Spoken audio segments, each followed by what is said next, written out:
A 12-year-old boy turns into a psychopath after being rejected by his own babysitter. The film opens with a snowy neighborhood filled with a warm Christmas atmosphere where families are seen happily celebrating the special night. But unlike the others, Ashley cannot spend Christmas with her family this year because she has to go to a family's house to babysit their 12-year-old son named Luke. Luke had told his best friend Garrett about his first wet dream, something Garrett had also experienced before. Luke secretly has feelings for Ashley, his babysitter, and confidently tells Garrett that he plans to kiss her tonight. Garrett thinks Luke is still too young for that, but Luke remains convinced his plan will work. Not long after, Ashley arrives at the house and is greeted by Luke's parents, who are getting ready to leave for a Christmas party. So, thank you for coming. Come on, grab the garbage and I'll get the recycling. It is revealed that Ashley has been Luke's babysitter for a long time, ever since he was 8 years old, which is why his parents trust her so much, even though Luke has started acting out like a rebellious teenager. Luke's mother reminds Ashley that Luke has been sleepwalking again, so she asks her to place a pencil on Luke's bedroom door handle to know if he leaves his room during the night. Okay, I want to show you this. And you put it on his door handle. See? Like that. After Luke's parents and Garrett leave, Ashley calls her boyfriend Ricky, who insists on coming over, but Ashley refuses. As time passes, Luke tries hard to prove that he is no longer a little kid, performing small acts he considers brave just to impress Ashley. Lucas, what are you doing? Oh, you what? Lucas, I'm so serious right now. Lucas! Thank you. When Ashley goes to the kitchen to finish her drink, she notices that the back door is open and immediately closes it.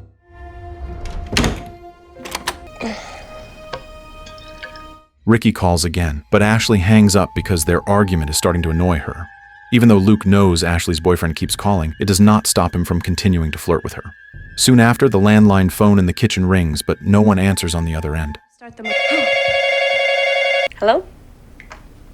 Hello? Ashley returns to the living room and watches a horror movie with Luke. Luke tells her that she should not be dating a guy like Ricky, and Ashley immediately scolds him, reminding him that he is still a child. Meanwhile, Ashley realizes she forgot to order pizza, but at that exact moment the doorbell rings, and a pizza delivery guy is standing outside.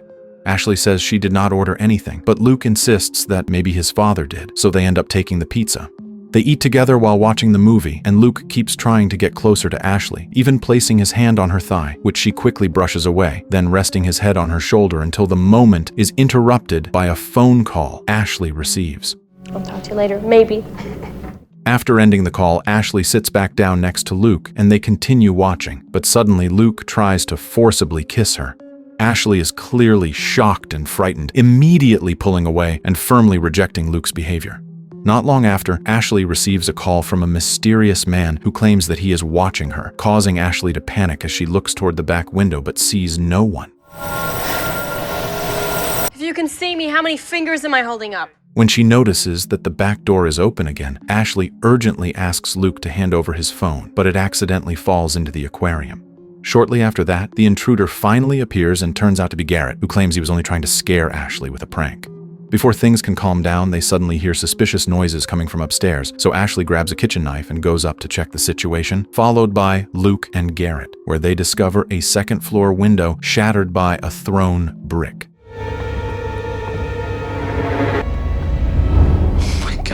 When Ashley tries to use the landline phone, she is shocked to find that there is no signal at all, and they soon realize that the internet is also down and the house phone is completely unusable.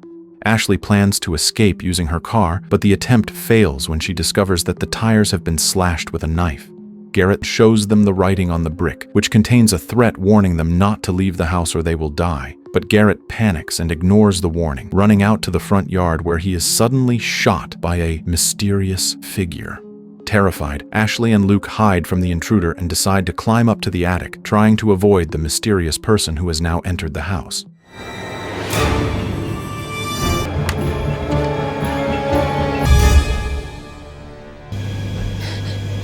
What's he doing?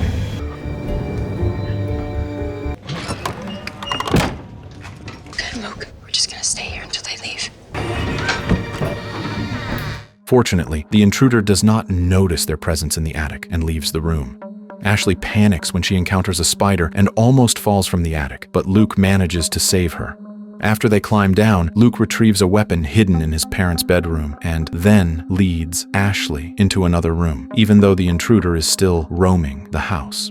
Soon after, the intruder enters the room, and Ashley finally realizes that the mask worn by the intruder belongs to Luke. She forces the person to remove the mask, revealing that it is actually Garrett. Ashley becomes furious after realizing that everything was just Luke's plan to scare her and then pretend to be a hero in order to seduce her. When his plan fails, an enraged Luke slaps Ashley hard, causing her to fall down the stairs and lose consciousness.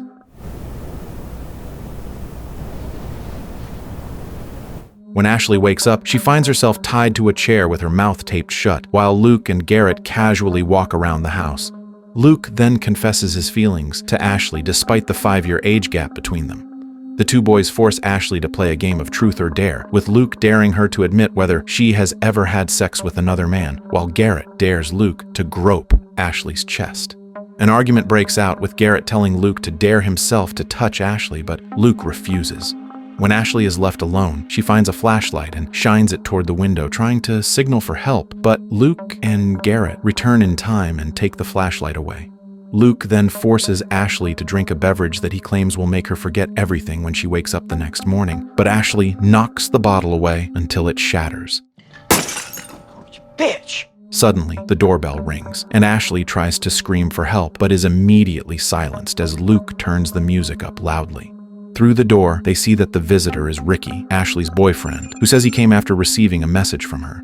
Luke lies, telling Ricky that Ashley is upset and does not want to see him anymore, and Ricky decides to leave, but not before asking Luke to give Ashley the bouquet of flowers he brought. When Luke opens the door to take the flowers, Ricky forces his way into the house. In another room, Ashley deliberately drops herself to the floor and secretly grabs a shard of broken glass, while Luke lies to Ricky by saying that Ashley is upstairs because she is sick with menstrual cramps. When Ricky goes upstairs to look for her, Luke grabs a baseball bat from his room and strikes Ricky, knocking him down, and the two briefly struggle on the floor. Soon after, Garrett appears carrying a rifle, and at that moment Luke strikes Ricky again until he is completely incapacitated. Die in prison! No, we're not. What the fuck? Shit, what do we do now? Why can't we just roofie them both? Ricky is then tied to a chair right next to Ashley, where it is revealed that the message that brought Ricky to the house was actually sent by Luke himself using Ashley's phone. Garrett initially does not know that all of this was also part of Luke's plan and argues with him, but Luke manages to calm him down and regain control of the situation. After that, Luke forces Ashley to call her ex-boyfriend Jeremy and tell him to come over, and when Ashley refuses, Luke makes the call himself, while at the same time, Ashley begins trying to free herself using the shard of glass.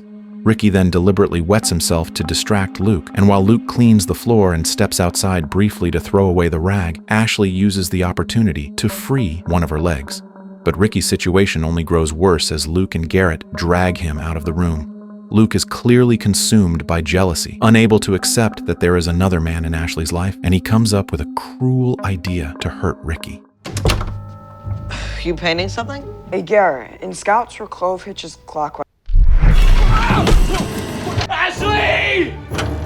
I'm sorry for hitting you, man. Make sure it's good and tight. Meanwhile, Ashley finally manages to free herself completely and moves toward the front room holding a gun, threatening Luke to stop hurting Ricky. But Luke, instead, smashes a paint can into Ricky's head, crushing his skull and killing him instantly.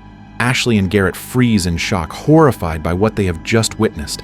Ashley pulls the trigger only to realize the gun has no bullets, then runs out of the house. But her escape fails when Garrett drags her back inside. Oh, sir, I mean it.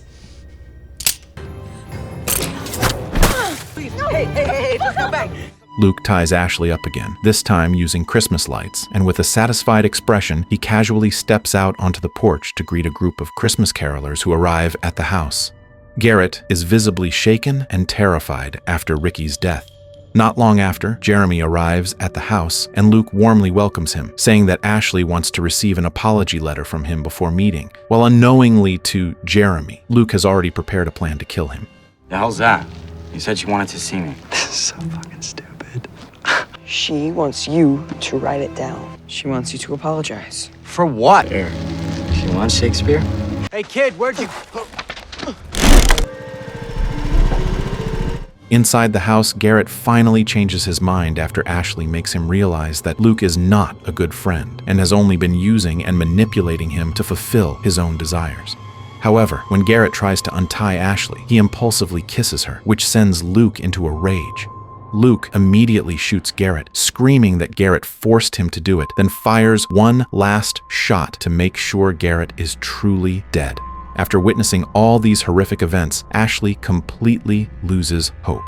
Luke then talks about his mother, who once loved him deeply, but suddenly changed without any clear reason, and driven by frustration, Luke finally kills Ashley with a knife. My mom used to tuck me in.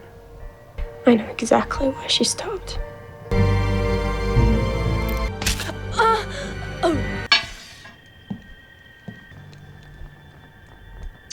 After that, no one is left alive in the house.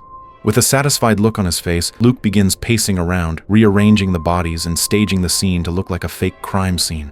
Once everything is set, Luke goes up to his room and prepares to sleep, even remembering to place a pencil on his bedroom door handle, just as his mother had instructed Ashley earlier. But when he fails to set it properly, Luke chooses to enter his room through the window instead. It's funny. And Chantel and Dave.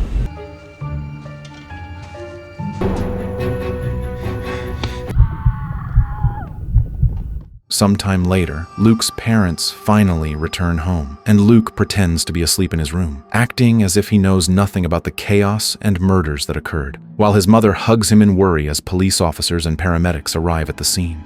In this moment, it is clear that Luke feels satisfied with everything he has done, but it turns out it is not truly over yet, as one of the paramedics suddenly shouts that someone is still alive, and that person is Ashley.